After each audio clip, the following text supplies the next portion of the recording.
Salut les collectionneurs, bienvenue sur Abaka. Aujourd'hui on se retrouve pour les prizes à sortir au mois de mars du côté de Dragon Ball. On va rapidement commencer malgré tout par vous dire ce qu'on n'a pas pu vous annoncer avant parce qu'on était très occupés.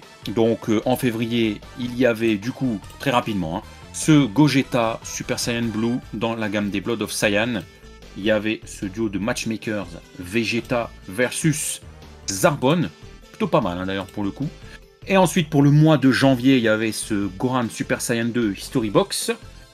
Et ensuite, on avait Frieza en Solid Ageworks. Et le clou du spectacle pour ce tout début d'année, c'est ce Goku Super Saiyan Clear Eyes, qui est juste phénoménal. Voilà, pour le tuerie. Franchement, l'une des plus belles prizes qu'on ait vues jusqu'alors autour de Dragon Ball annoncé pour l'année prochaine, j'ai envie de dire, parce que les prizes généralement c'est sympa, t'en as des vraiment bien, mais t'en as rarement des phénoménales. Là c'en est une. Va-t-on avoir du phénoménal ce mois-ci, enfin ce mois-ci, pour le mois de mars, avec l'annonce de ce mois-ci tout du moins? Eh bien on va commencer déjà par voir un peu ce que nous réserve ce Majin Buu. On va commencer peut-être par la moins ouf. Majin Buu pur, bon c'est bien, on en a très peu en figurines.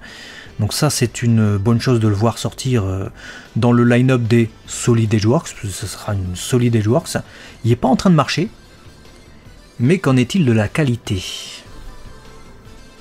Elle vient pas me chercher. Elle est pas moche. Elle est... Voilà, elle a le mérite d'apporter quelque chose, mais perso, je sais pas. Elle vient pas me chercher, il me manque dans le sculpte ce quelque chose de machiavélique, de proche de l'anime manga. Là, je sais pas, je la trouve un petit peu insipide. Je reconnais mon perso, il n'y a pas de souci. Je sais pas. Il me manque un truc. J'ai du mal à dire quoi, mais je la regarde sous toutes ses formes plusieurs fois, sur plusieurs jours d'ailleurs. J'aime bien, mais je sais pas. Il me manque un petit truc. Ouais. Mon avis perso. Moi, je suis pas fan. Je suis franchement pas fan. Les Solid Ageworks, ça a commencé à monter en gamme. Avoir un Majin Buu pur, c'est assez inespéré. On l'a eu en Ichiban Kuji, d'accord, mais il n'y en a pas 150 000 en figurines. Je pense qu'il y en a beaucoup qui l'attendent en prize aussi. Alors certes, il y en a eu un qui est sorti où il fait son Kikora en Gemateria, mais c'est tout. Il est en train de faire une attaque spéciale, quoi. Si tu veux faire une expo avec des persos plutôt sobres, c'est compliqué. Là, c'était l'occasion, mais la qualité, alors là, elle est où? Hein? Qu'est-ce que c'est que ça? Le sculpte, le creuset, les abdominaux, le ventre, plastique, hein. Pantalon, bras, plastique, plastique, plastique. Quand je regarde le Frieza qui est annoncé pour le mois ou 2 mois avant, le fossé de qualité c'est quand même assez incroyable. On va voir si du côté des History Box on a un gap aussi, puisqu'on avait, rappelez-vous ce Gohan Super Saiyan 2, Max vous l'a présenté tout à l'heure. Cette fois on a Ultimate Gohan. Ah écoute, pour le coup, en termes de sculpte et pour le personnage, on est là, hein, on est présent. Hein. Clairement, regardez cette image où on le voit dans un décor comme ça, arc, dans l'arc, quoi. Je trouve que clairement, wow, elle est... Moi en tout cas, celle-là, tu vois, à contrario, elle vient me chercher.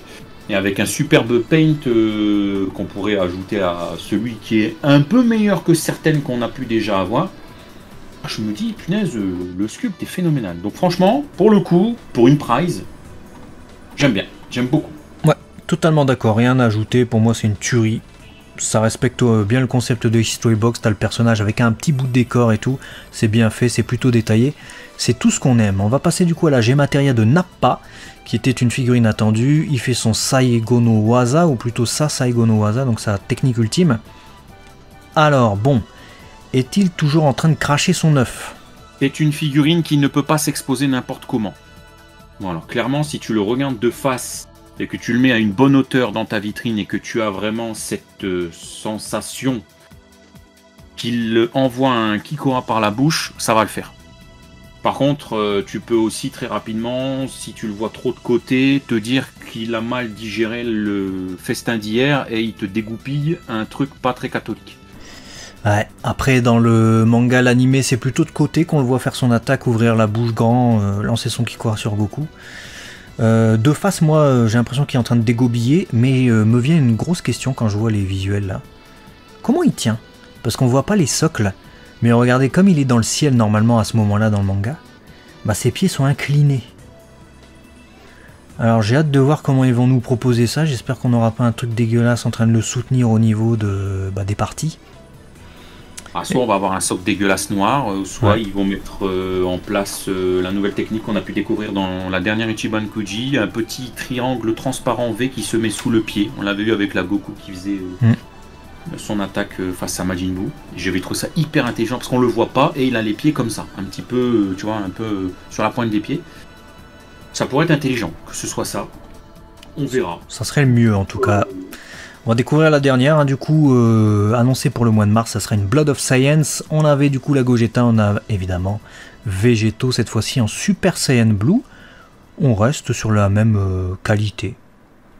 Ouais, on reste sur la qualité homogène des Blood of Saiyan. Donc clairement, c'est une gamme que j'aime bien, de par son originalité de proposer des cheveux métallisés. Et pour le coup, même si on commence à en avoir pas mal du Super Saiyan Blue et que c'est pas le perso le plus original qu'on aurait pu avoir, ne serait-ce qu'on est dans la série des Saiyans, donc faut pas s'attendre à autre chose.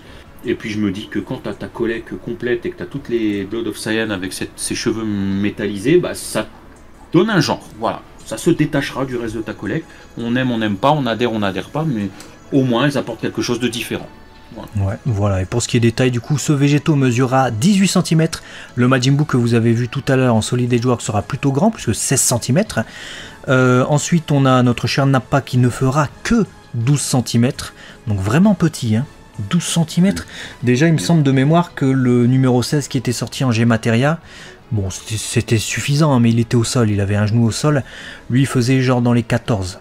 N'a pas 12 cm, moi je trouve ça vraiment petit. Plus en plus petit, ça va devenir n'importe quoi la cohérence de la gamme aussi, c'est ça le problème. Ouais. Et le Gohan, on nous dit que ça sera de l'ordre de 12 cm. C'est une History Box, elles sont vraiment petites les History Box, donc c'est guère étonnant. Dites-nous ce que vous en pensez dans les commentaires, nous on est plutôt contents par l'originalité en tout cas des personnages, à voir évidemment la qualité au mois de mars. On se donne rendez-vous à ce moment-là. À très vite. Allez, des bisous. Ciao les abonnés.